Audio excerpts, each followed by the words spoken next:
Halo guys, jumpa lagi bersama Mimin.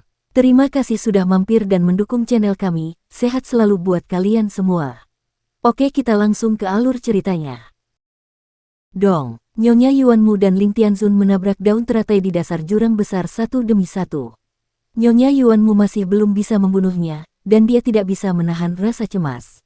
Salah satu dari kedua wanita itu berdiri di sisi kiri daun teratai, sementara yang lain berdiri di sisi kanan. Ekspresi Ling Tianzun masih tenang. Serangan Nyonya Yuanmu tampaknya tidak berpengaruh padanya. Memang sulit untuk membunuhnya. Tuan muda keempat istana Yiluo pernah memiliki kesempatan ini, tetapi kaisar pendiri Qin Ye telah menghalanginya. Kecuali tuan muda istana Yiluo mengambil tindakan, mustahil untuk membunuhnya. Nyonya Yuanmu menatapnya dengan waspada sementara Ling Tianzun melihat sekeliling. Tatapannya tertuju pada bunga teratai dan dia berseru, "Ini lubang pembuangan." Ada begitu banyak rahasia yang tersembunyi di dalamnya. Dia mengamati bunga teratai dengan saksama. Di langit di atas lautan yang kacau, terdapat 17 jurang besar yang tertinggi, yang sesuai dengan 17 alam semesta. Ke-17 alam semesta ini muncul secara berurutan, tetapi tampaknya tidak ada urutan sebab akibat seperti itu pada akhirnya. Bagi orang awam, situasi ini sulit dipahami, tetapi bagi Ling Tianzun, itu sangat sederhana. Baginya, hakikat alam semesta adalah massa dan energi. 17 alam semesta hanyalah 17 keadaan massa dan energi. Dan jurang besar yang runtuh adalah titik yang tidak berubah. Dia dapat mengamati 17 keadaan ini pada saat yang sama. Ini mirip dengan kemampuan ilahi buinya, tetapi lebih mendalam. Ini adalah titik sulit lainnya di alam semesta selain gunung hitam besar.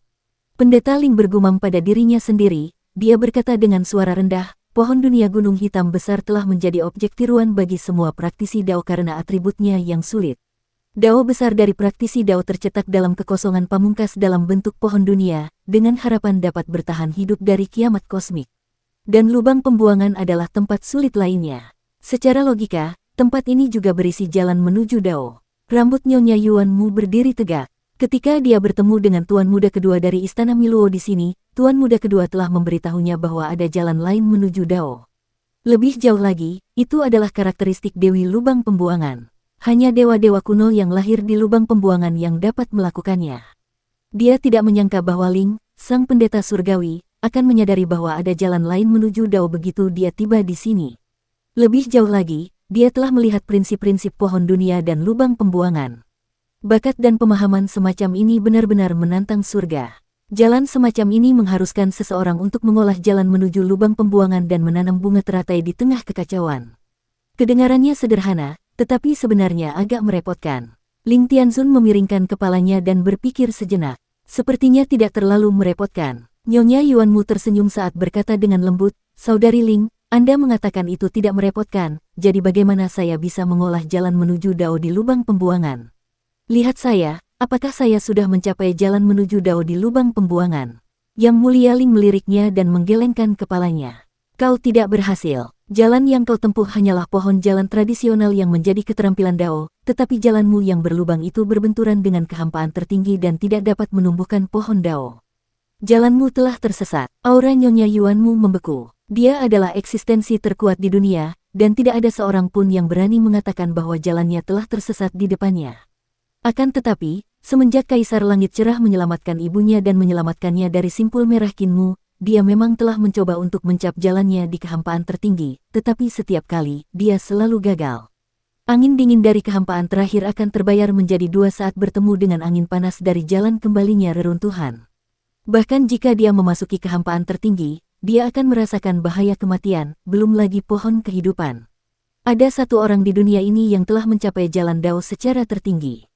Penghormatan surgawi Ling melanjutkan, penghormatan surgawimu menggunakan dirinya sebagai alam semesta untuk mengembangkan yang tertinggi. Yang tertinggi menumbuhkan bunga teratai dan bunga teratai yang kacau. Oleh karena itu, dia adalah jalan Dao yang sebenarnya dalam yang tertinggi. Namun, jalannya sedikit menyimpang. Dia tidak mengolah teratai kekacauan dengan memahami jalan yang tertinggi. Sebaliknya, dia mengandalkan objek eksternal seperti pohon dunianya. Dia mengandalkan benih yang tertinggi. Nyonya Yuanmu sedang berpikir keras. Pada saat itu, sehelai daun teratai melayang diam-diam dari kejauhan. Tuan muda kedua yang terkungkung di lautan kekacauan primordial awalnya berencana untuk menyerang dua orang di atas daun teratai dan menculik mereka secara paksa. Ketika mendengar itu, dia tidak bisa menahan diri untuk tidak sedikit terkejut, dia tidak menyerang. Wawasanmu luar biasa, tak disangka zaman ke-17 memiliki eksistensi seperti dirimu. Sungguh tanah yang penuh harta karun. Lautan kekacauan primordial bergolak dan bergelombang. Wajah besar Tuan Muda kedua perlahan muncul dari laut, suaranya menusuk telinga keduanya, dia berkata, sepertinya guru benar. Dia pernah menyesalkan bahwa kita penganut Tao adalah hama alam semesta. Kita menyelinap ke alam semesta berikutnya dan menyerbu energi spiritual di sana, menyebabkan alam semesta asli menjadi semakin kecil, dan jumlah makhluk cerdas yang lahir di dalamnya menjadi semakin sedikit. Akibatnya, keberadaan yang mampu menyelesaikan kiamat muncul. Zaman ke-17 tidak diserbu oleh mereka yang mencapai Dao di zaman prasejarah, tetapi sebenarnya melahirkan wanita cantik sepertimu. Wajahnya perlahan-lahan muncul dari lautan kekacauan purba dan muncul di permukaan laut tak jauh dari sana. Tian Xunling menunduk dan melihat bahwa Tuan Muda kedua dari Istana Miro ini sangat cantik. Dibandingkan dengan Nyonya Yuanmu, ada beberapa kesamaan, tetapi dia sedikit lebih cantik. Kaulah orang yang benar-benar telah mencapai Dao pada tingkat tertinggi. Ling Tianxun bertanya dengan rasa ingin tahu, siapa namamu? Mengapa kamu ditekan di sini? Saya adalah Tuan Muda kedua Istana Miro. Nama saya tidak lagi penting. Saya telah mencapai keberhasilan dalam kultivasi saya dan mencapai istana tanpa batas. Itulah sebabnya guru saya memanggil saya Wuji. Dulu, karena saya ingin menghancurkan seluruh alam semesta dan menghancurkan semua peradaban, setelah saya membunuh banyak orang yang telah mencapai Dao, guru saya menemukan bahwa itu adalah Anda. Tuan Muda kedua Istana Miro tiba-tiba menyadari kemunculan Ling, seorang pendeta surgawi, dan berteriak seolah-olah dia telah melihat hantu. Kenapa kamu? Pendeta Ling bertanya dengan bingung, ini aku. Ada apa? Nyonya Yuanmu sedikit bingung. Dia menatap Ling, lalu menatap Tuan Muda kedua dari Istana Miro.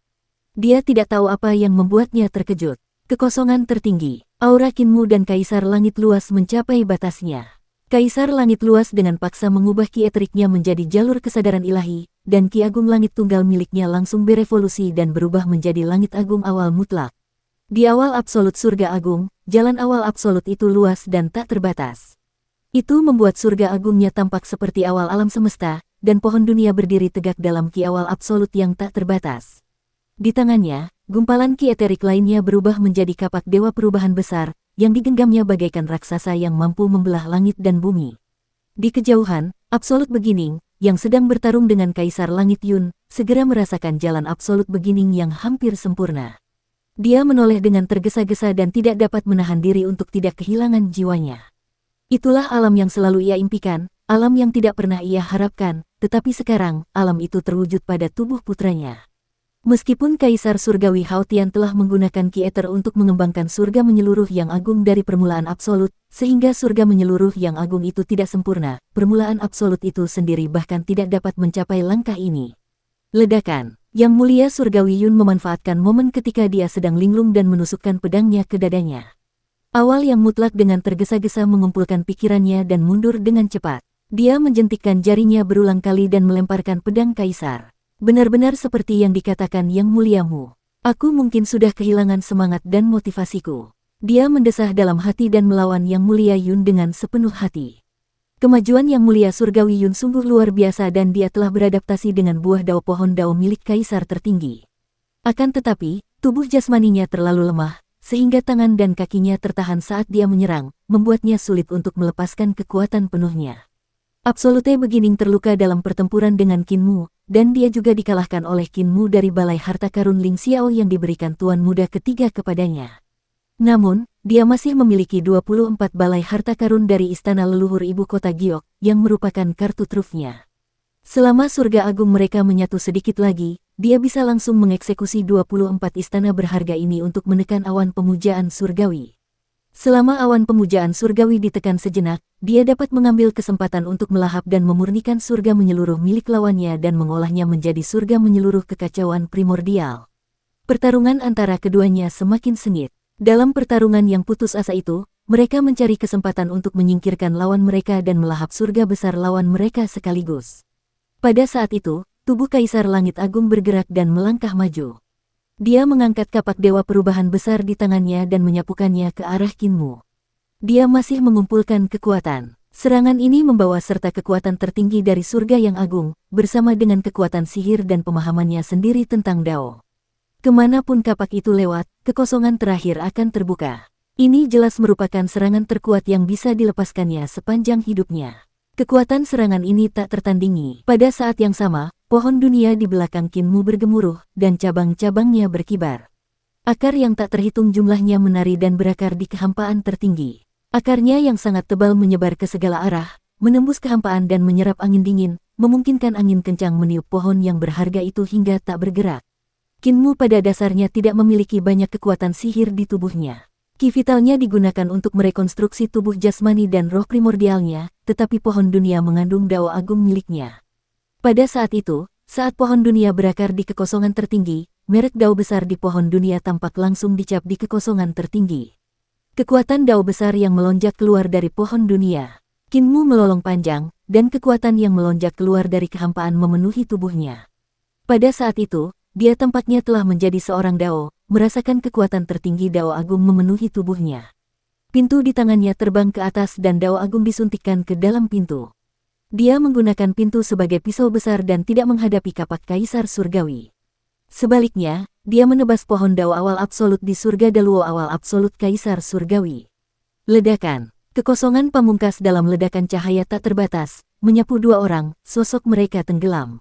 Dalam cahaya itu, terdengar suara retakan yang keras. Pohon Dao di surga Luo besar berguncang, jatuh dan menghantam surga Luo besar. Rantai Dao runtuh dan pola Dao naik seperti debu. Di belakang Qin Mu, pohon dunia berguncang, lalu tiba-tiba patah dan tumbang. Cahaya itu perlahan menghilang, dan tubuh Qin Mu dan Kaisar Surgawi yang agung bergoyang. Kehadiran mereka dengan cepat menurun. Senyum muncul di wajah Kaisar Langit-Langit luas, dan dia berkata dengan suara rendah, "Kaisar Langitmu, kau bisa melukai kami berdua, tapi kau tidak pernah menyangka bahwa di belakangku ada Tuan Muda ketiga dan Tuan Muda keempat, serta seluruh istana leluhur, ibu kota Giok." Dari tengah alisnya, sejumlah istana yang berharga terbang keluar. "Sekarang, selama aku menyingkirkanmu, semua kekacauan di dunia surga yang tak terhitung jumlahnya dapat dengan mudah dipadamkan." Kaisar Surgawi Langit luas menegakkan punggungnya dan berkata dengan sungguh-sungguh, "Rekan-rekan Taois dari 32 istana berharga, aku akan mengandalkanmu." Tidak ada pergerakan di 32 istana yang berharga itu. Kaisar Surgawi Langit luas sedikit mengernyit dan berkata dengan sungguh-sungguh, "Rekan Taois, pohon dunia Kaisar Surgawimu telah kutebang, kalian dapat mengambil tindakan sekarang."